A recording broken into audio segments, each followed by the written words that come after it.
नमस्कार, आप देख रहे हैं प्रदेश का सबसे भरोसेमंद news channel India news Uttar Pradesh Uttarakhand. मैं हूं आपके साथ स्वाति शुक्ला कुमार। स्पेशल रिपोर्ट में बात होगी यूपी में राज्यसभा चुनाव को लेकर मचे सियासी घमासान को लेकर। दरअसल लोकसभा चुनाव से पहले उच्च सदन राज्यसभा की 56 सीटों के लिए चुनाव हो रहे हैं। 15 राज्यों की 56 सीटों के लिए हो रहे चुनाव में भारतीय जनता पार्टी के नेतृत्व वाले एनडीए और विपक्षी इंडिया गठबंधन के बीच एक एक सीट के लिए रस्साकसी देखने को मिल रही है। लोकसभा सीटों के लिहाज से सबसे बड़े सूबे यानी कि उत्तर प्रदेश में पिछले कुछ दिनों के भीतर हुए सियासी उलटफेर ने राज्यसभा चुनाव को दिलचस्प बना दिया है। गठबंधनों का गणित बदलने से उत्तर प्रदेश की एक सीट पर पेच जो है वो फंस गया है। दरअसल सूबे की 10 राज्यसभा सीटों के लिए चुनाव हो रहे हैं, जिनमें 8 सीटों पर बीजेपी और 3 सीटों पर समाजवादी पार्टी ने अपने प्रत्याशी उतारे हैं। लेकिन बदली परिस्थितियों में अब अखिलेश की पार्टी के लिए तीसरी सीट जीतना चुनौतीपूर्ण हो गया है। वो क्यों, ये भी आपको बताएंगे। दरअसल यूपी विधानसभा की स्ट्रेंथ जो है इस समय 399 सदस्यों की है। 403 सदस्यों वाली यूपी विधानसभा की 4 सीटें खाली हैं। वर्तमान संख्या बल के हिसाब से राज्यसभा की एक सीट से जीत सुनिश्चित करने के लिए प्रथम वरीयता जो है वो 37 वोट की जरूरत होगी। एनडीए का अंक गणित अगर देखें तो बीजेपी के 252, अपना दल के 13 और निषाद पार्टी के 6 और साथ ही ओम प्रकाश राजभर की सुहेल देव भारतीय समाज पार्टी सुभाषपा के जो है वो 6 विधायक हैं। हाल ही में एनडीए का दामन थामने वाले राष्ट्रीय लोक दल यानी कि आरएलडी के 9 विधायकों को भी जोड़ ले तो एनडीए की का जो संख्या बल है वो 286 पहुंच जाता है। रघुराज प्रताप सिंह यानी कि राजा भैया की पार्टी जनसत्ता दल के भी 2 विधायक हैं और समय समय पर सरकार के साथ खड़े वो नजर आते हैं। इन्हीं जोड़ ने तो एनडीए का आंकड़ा जो है वो 288 पहुंचा दिया है। और बड़ी बात यह है कि सुभाषपा के विधायक जो है अब्बास अंसारी और सपा विधायक इरफान सोलंकी अलग अलग मामलों में जेल में बंद हैं। सपा के 108 विधायक हैं, कांग्रेस के 2 और बसपा के 1 विधायक हैं। सपा को 3 राज्यसभा सीटें जीतने के लिए 111 विधायकों के वोट की जरूरत है। अगर इरफान सोलंकी समेत सपा के सभी विधायक पार्टी उम्मीदवारों के पक्ष में वोट करते हैं तो कांग्रेस विधायकों के साथ ही बसपा के एकमात्र विधायक का वोट भी मिल जाता है तो पार्टी का तीसरा विधायक आसानी से चुनाव जीत जाएगा। लेकिन दिक्कत यहां पर यह है कि इरफान सोलंकी के वोट डालने पर सस्पेंस है। और देखिए, पल्लवी पटेल ने साफ कह दिया है कि हम जया बच्चन और आलोक रंजन को वोट नहीं देंगे। ऐसे में सपा के अपने 2 वोट पर सस्पेंस है और बसपा विधायक का वोट उससे अगर मिल जाएगा इसकी संभावना भी ना के बराबर ही है। तो देखिए, अगर ऐसा होता है तो सपा के पास जो तीसरी सीट के लिए 28 से 29 वोट ही बचेंगे। दूसरी तरफ देखिए, आरएलडी के पाला बदलने के बाद बीजेपी के पास 7 उम्मीदवारों की जीत सुनिश्चित करने के बाद भी करीब 28 से 29 वोट अधिक हैं। ऐसे में दोनों ही पक्षों के पास प्रथम वरीयता के वोट करीब करीब बराबर होंगे, जिसके बाद फैसला द्वितीय वरीयता के वोट पर निर्भर करेगा, जहां बीजेपी और एनडीए का पलड़ा भारी नजर आ रहा है। सपा को ऐसी स्थिति में आरएलडी और सुभाषपा में अपने लॉयल लोगों से जो लॉयल लोग हैं उनसे उम्मीद है जरूरत पड़ने पर वो उनके पक्ष में वोट कर देंगे। अब पेच ये भी है कि वोट दिखाकर देना होता है, ऐसे में विधायक पार्टी लाइन से अलग जाएंगे। इसकी संभावनाएं भी ना के बराबर ही मानी जा रही है। तो ये था यूपी में होने वाले राज्यसभा चुनाव का पूरा सियासी समीकरण। और अब आपको बता दें कि राज्यसभा चुनाव को लेकर तैयारियां भी तेज हो गई हैं। सभी राजनीतिक दल विपक्षी दलों के अलावा बाकी दलों के पास जाकर समर्थन मांग रहे हैं। यूपी से बीजेपी के 8 राज्यसभा प्रत्याशी मैदान में हैं। उसी को लेकर संवाददाता अभिषेक सिंह ने कैबिनेट मंत्री संजय निषाद से खास बातचीत की है। क्या कुछ कहना है उनका, सुनिए आप। राज्यसभा चुनाव को लेकर तैयारियां तेज हैं और सभी राजनीतिक दल विपक्षी दलों के अलावा बाकी राजनीतिक दलों के पास जा रहे हैं। खासतौर पर एनडीए के ऊपर भी बड़ी जिम्मेदारी। उत्तर प्रदेश में 8 प्रत्याशी हैं। कल राजा भैया के यहाँ भारतीय जनता पार्टी के प्रदेश अध्यक्ष और मंत्री जेपीएस राठौर पहुंचे थे।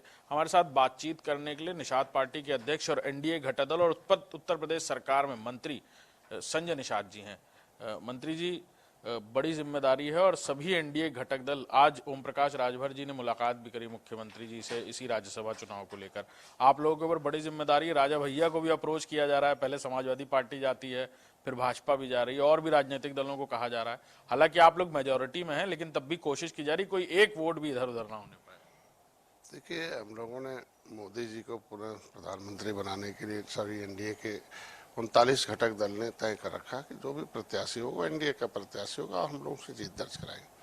क्योंकि राज्यसभा पहले चुनाव हो रहा है, इसलिए राज्यसभा में भी जो एनडीए के जो प्रत्याशी हैं उसमें जब घटक दल गठबंधन दल के साथ होते हैं तो उसकी प्रतिबद्धता होती है कि अपने विधायकों के साथ उसे मिलकर उसे जिताने की कोशिश है।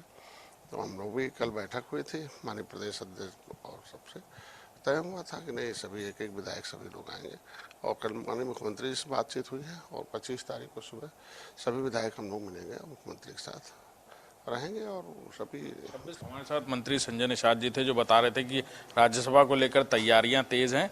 26 तारीख को बताया जाएगा, एक ट्रेनिंग सेशन होता है, कहीं एक भी वोट वेस्ट ना हो। वहीं उन्होंने कहा कि चाहे कोई भी गठबंधन कर ले, भारतीय जनता पार्टी और उसके घटक दल मिलकर मोदी जी को प्रधानमंत्री बनाएंगे। कैमरामैन दीपक के साथ अभिषेक सिंह, इंडिया न्यूज। तो देखिए, उत्तर प्रदेश के राज्यसभा चुनाव में हलचल बढ़ाने वाली खबर सामने आ रही है। बीजेपी प्रदेश अध्यक्ष ने की राजा भैया से मुलाकात। जी हां, भूपेंद्र चौधरी के साथ जेपीएस राठौर ने भी राजा भैया से मुलाकात की है। बीजेपी ने राज्यसभा चुनाव में राजा भैया से समर्थन मांगा है। बीते दिनों समाजवादी पार्टी प्रदेश अध्यक्ष ने भी राजा भैया से मुलाकात की थी और अपना समर्थन जो है राजा भैया का वो मांगा था। राजा भैया की पार्टी जनसत्ता दल के 2 विधायक हैं। ऐसे में राजा भैया क्या निर्णय लेते हैं ये देखना महत्वपूर्ण होगा। वहीं पिछले चुनावों की अगर बात की जाए तो राजा भैया बीजेपी के साथ गए थे।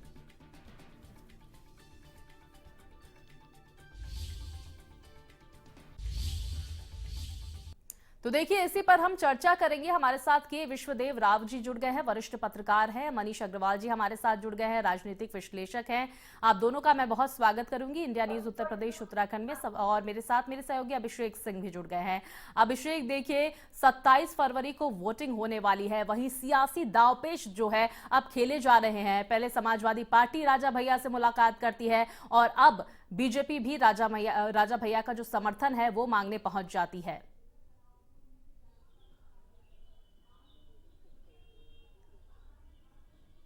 अभिषेक, आवाज पहुंच रही है मेरी आप तक? जी हाँ, बिल्कुल। सियासी दांवपेच शुरू हो चुके हैं। वजह बिल्कुल साफ है कि भारतीय जनता पार्टी ने शुरुआती दौर में अपने 7 कैंडिडेट 7 प्रत्याशी उतारे थे, लेकिन 8वें प्रत्याशी को उतारने के बाद मामला फिर से पेचीदा हो गया है। समाजवादी पार्टी ने अपने 3 प्रत्याशी उतारे, तीसरे प्रत्याशी के लिए उन्हें वोट की जरूरत है। यानी सीधे तौर पर कहा जाए तो भारतीय जनता पार्टी के 8वां प्रत्याशी उतारने के बाद अब समाजवादी पार्टी के तीसरे प्रत्याशी की सीट पूरी तरह इस बात पर निर्भर करती है कि उन्हें क्रॉस वोटिंग हो जाए, उन्हें दूसरे दल वोट कर दें। लिहाजा सबसे पहले वो राजा भैया के पास पहुंचे जो कभी समाजवादी पार्टी के बहुत करीबी थे, लेकिन बीच में जिस तरह से दूरियां बनी और उसके बाद खुद समाजवादी पार्टी के प्रदेश अध्यक्ष नरेश उत्तम पटेल राजा भैया के घर पहुंचे, उनसे कहा कि उन्हें समाजवादी पार्टी का साथ देना चाहिए। साथ ही साथ एक बात अंदरूनी तौर पर और जानकारी मिल रही है, उन्होंने लोकसभा चुनाव के लिए भी उन्हें ऑफर किया कि लोकसभा चुनाव में भी साथ आएंगे तो एक बड़ी तस्वीर खड़ी होगी। लिहाजा राजा भैया ने उस पर कोई प्रतिक्रिया फिलहाल नहीं दी है, लेकिन ये कहा जा रहा है उनकी पार्टी के या कहा जाए उनकी पार्टी के विधायक और राजा भैया के करीबी अक्षय प्रताप से जब हमारी मुलाकात हुई और उनसे बातचीत हुई तो उन्होंने इंडिया न्यूज पर बाकायदा कहा कि राजनीतिक दलों में व्यक्तिगत मतभेद की कोई जगह नहीं होती। हाँ, जब तक कोई ऐसी बात ना हो जो पार्टी के विरोध में ना हो और पार्टी के हित को सबसे आगे रखा जाता है। पार्टी का हित होगा तो हाँ बिल्कुल कुछ ना कुछ सोचा जाएगा। अब वो राजा भैया तय करेंगे क्या कुछ होता है, लेकिन उसके ठीक बाद भारतीय जनता पार्टी के प्रदेश अध्यक्ष कल देर शाम राजा भैया के घर पहुंचे। साथ में मंत्री जेपीएस राठौर मौजूद थे। उन्होंने बातचीत की और कहा राजा भैया को राज्यसभा में भारतीय जनता पार्टी यानी एनडीए के प्रत्याशी को वोट देना चाहिए।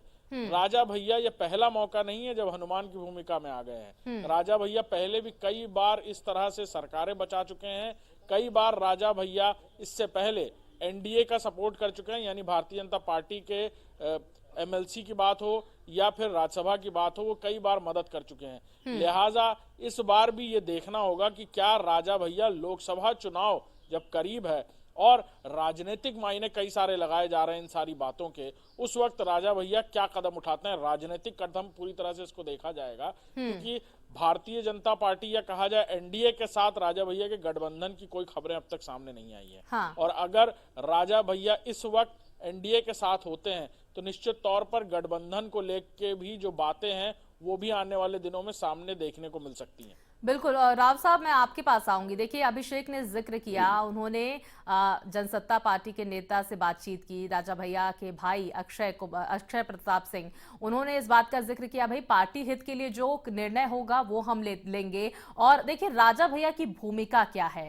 राज्यसभा चुनाव में। पिछले चुनाव की अगर बात की जाए तो उन्होंने बीजेपी को सपोर्ट किया था। अब देखिए, एक के बाद एक दल जो है वो राजा भैया से मुलाकात कर रहे हैं। पहले समाजवादी पार्टी ने मुलाकात की, अब बीजेपी मिलने पहुंची। इसको किस तरह से देखते हैं आप, और क्या लगता है राजा भैया किस भूमिका में इस बार नजर आएंगे? क्योंकि सत्ता की अगर बात की जाए तो जिस तरह से अभिषेक ने भी जिक्र किया कि बहुत सरकारें उन्होंने बनाई है, गिरवाई भी है। कैसे देखते हैं आप राजा भैया की भूमिका को आगामी राज्यसभा चुनावों को लेकर? स्वाति, अभिषेक की सूचना बिल्कुल परफेक्ट है, बिल्कुल सही सूचना है उनके पास। राजा भैया को समाजवादी पार्टी के से जब मुलाकात हुई तो 15 मिनट की करीबन फोन पे वार्ता करवाई गई। नरेश उत्तम पटेल ने अखिलेश यादव से बात करवाई राजा भैया की। चर्चा ये हुई कि आप जो क्षेत्र है आपका कुंडा का, वहां से आप विधायक हैं, उसके बगल में आपकी पार्टी का जो दूसरा क्षेत्र है बालागंज, वहां से आपके जो साथी हैं विनोद सरोज, वो विधायक हैं। और पूरा वहां का लोकसभा क्षेत्र जो है वो कौशाम्बी पड़ता है। कौशाम्बी से फिलहाल में बीजेपी के विधायक है विनोद सोनकर।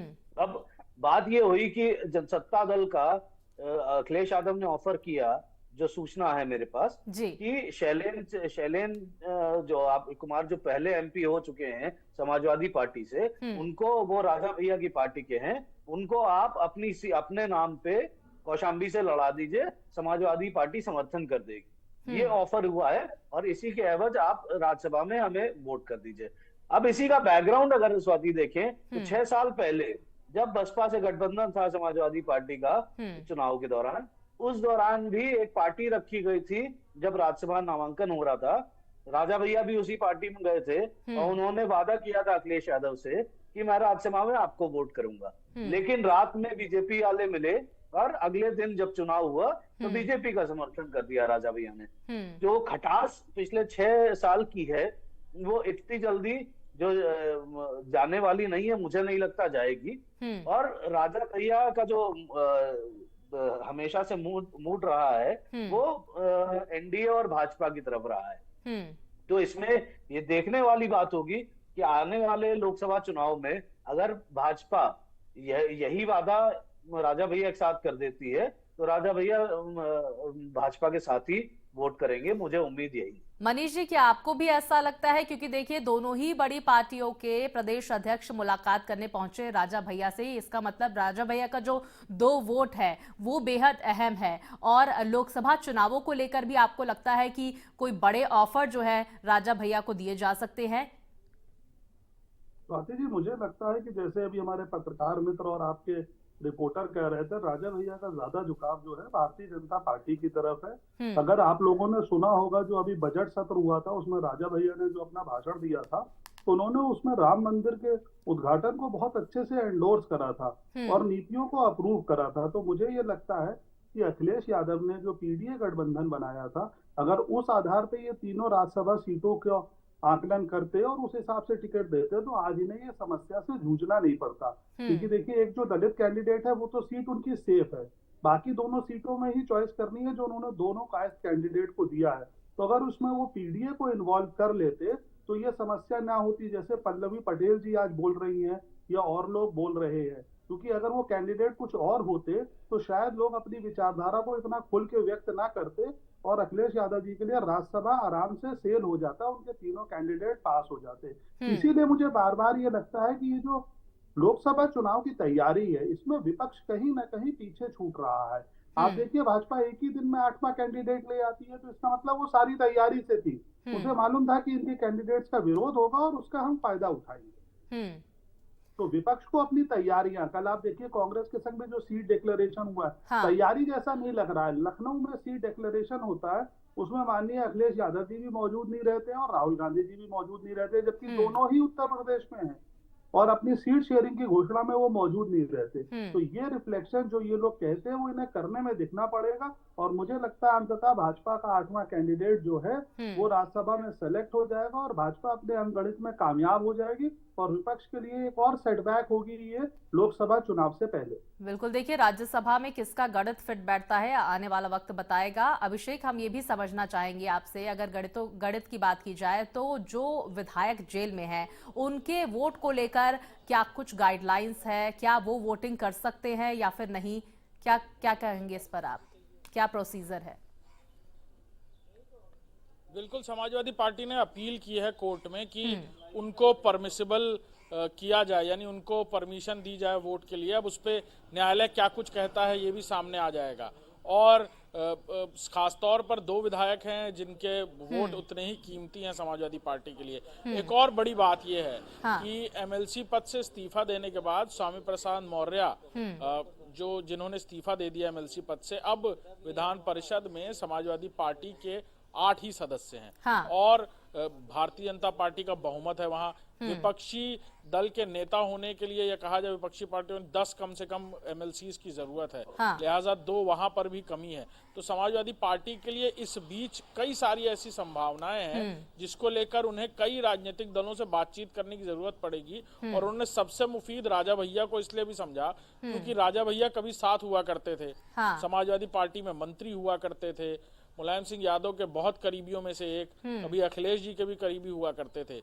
बीच में जो दूरियां बढ़ी और उन सारी बातों को लेकर, हालांकि जनसत्ता दल एक बड़ा दिल दिखाते हुए ये कहता हुआ नजर आया। जब मेरी गोपाल जी से बात हुई तो उन्होंने कहा कि ये राजनीतिक मनभेद नहीं है, मतभेद भले ही हो सकता है और व्यक्तिगत कोई ऐसी बात नहीं है, वो राजनीतिक दल है और राजनीतिक दल में फायदे नुकसान की बात होती है। फायदा नुकसान क्योंकि कई सारे लोगों का हित लगा रहता है पार्टी में, तो जितना ज्यादा फायदा पार्टी को होगा उस हिसाब से निर्णय लिया जाएगा। बिल्कुल, देखिए पार्टी को जितना फायदा होगा उसकी तरफ से उसके हिसाब से निर्णय लिया जाएगा। हम ये भी सवाल अभिषेक आपसे करना चाहेंगे, अब्बास अंसारी सुभाषपा विधायक वो वोट कर सकते हैं या नहीं, इसको लेकर क्या जानकारी सामने आ रही है आगामी चुनावों में? बिल्कुल, इन सारी बातों को लेकर ही ये कहा जा रहा है कि जो लोग जेल में हैं उनके लिए एक अलग प्रोविजन है, क्योंकि जो लोग जेल में हैं उनके वोट के लिए परमिशन कोर्ट की तरफ से दी जाती है। कोर्ट अपनी तरफ से परमिसिबल करेगा वोट देने के लिए, ये देखना होगा। और वो परमिशंस के लिए सभी दलों ने अपनी तरफ से एप्लीकेशन दी, चाहे समाजवादी पार्टी ने बहुत पहले ही पहल की। मुझे लगता है तकरीबन 1 हफ्ते से ज्यादा का वक्त गुजर चुका है। समाजवादी पार्टी कोर्ट में अपील कर रही है। आज से कल के बीच इस पूरे मामले में कोर्ट भी अपना रुख साफ कर देगा। और उसी तरह अब्बास अंसारी की जहां तक बात है, ओम प्रकाश राजभर की पार्टी से उन्होंने चुनाव लड़ा था और ये कहा जाए कि उस वक्त समाजवादी पार्टी और ओम प्रकाश राजभर का गठबंधन था। तो ये कहा जा रहा है कि क्या कुछ होता है ये देखना होगा, लेकिन ये जरूर है कि जितने भी लोग जेल में हैं, जो भी विधान परिषद के सदस्य हैं, उनके वोट की कीमत बिल्कुल राजनीतिक दल समझ रहे हैं। बिल्कुल, राजनीतिक दल समझ रहे हैं। उसके लिए बकायदा जो है अर्जी भी दी जा रही है। राव साहब, मैं ये आपसे भी समझने की कोशिश करूंगी कि जो लोग जेल में हैं उनकी वोटिंग को लेकर क्या प्रोसीजर है, और साथ ही हम ये भी समझने की कोशिश करेंगे कि देखिए दोनों ही, मैंने जो सवाल मनीष जी से कहा कि दोनों ही प्रदेश अध्यक्ष एक एक करके मुलाकात कराए हैं राजा भैया से। राजा भैया क्या डिसीजन लेते हैं ये तो आने वाला वक्त बताएगा, लेकिन जिस तरह से आपने भी जिक्र किया, मनीष जी ने भी जिक्र किया, अगर अभी तक देखें, हालांकि मनभेद नहीं है, लगातार ये कह रहे हैं, लेकिन राजा भैया एनडीए की तरफ लगातार कहीं ना कहीं हमें उनका झुकाव जो है वो देखने को मिला। स्वाति, देखिए इसमें कुछ बातें मैं क्लियर कर दूं। राजा भैया का झुकाव समाजवादी पार्टी के तहत तभी हो पाता जो सूचना मुझे लगती है कि जब अखिलेश यादव या तो स्वयं मिलते या उन चाचा उनके शिवपाल सिंह यादव जिस समय सरकार में थे, उस समय राजा भैया की नजदीकियां काफी शिवपाल सिंह यादव से थी। और राजा भैया का हमेशा से कहना है कि मैं नेताजी मुलायम सिंह यादव को बहुत मानता हूं, और वही मुलायम सिंह यादव जी भी राजा भैया को बहुत मानते थे। इसी वजह से उन्होंने उनको अपनी सरकार में मंत्री बनाया। शिवपाल सिंह यादव का ना जाना, नरेश उत्तम पटेल का प्रदेश अध्यक्ष के तौर पे जाना, मुझे थोड़ा संशय लगता है राजा भैया के ऊपर, वो दबाव का काम बन करेगा। पहली बात। जी। दूसरी बात, आपने जो पूछा कि अब्बास अंसारी सुबह सुबह के विधायक हैं, इनको जेल से बेल मिलके वो आएंगे विधानसभा, तब वो वोट डाल पाएंगे। तो ये तो कोर्ट वाली प्रक्रिया है। कोर्ट अमूमन बेल दे देता है कुछ शर्तों पे, और पार्टी के लोग आके कर देते हैं वोटिंग। लेकिन एक बात इसमें सपा की इस राज्यसभा चुनाव में खास बात है कि पार्टी की में भले ही हो, लेकिन सीक्रेट बैलेट होता है। तो किसी भी कैंडिडेट को देने के पहले वोट दिखाना जरूरी नहीं होता है। यहाँ पर जो 10 विधायक चाहिए भाजपा को, और 3 विधायक चाहिए समाजवादी पार्टी को। जी। अब दिक्कत यह है कि 3 जो विधायक समाजवादी पार्टी को चाहिए वो बड़े मुश्किल लग रहे हैं। उसका कारण क्या है कि जनसत्ता दल के 2 हैं, बसपा के 1 हैं जिन पे उम्मीद लगा के बैठी है, और 2 जो बेल पे आएंगे, इरफान सोलंकी और अब्बास अंसारी।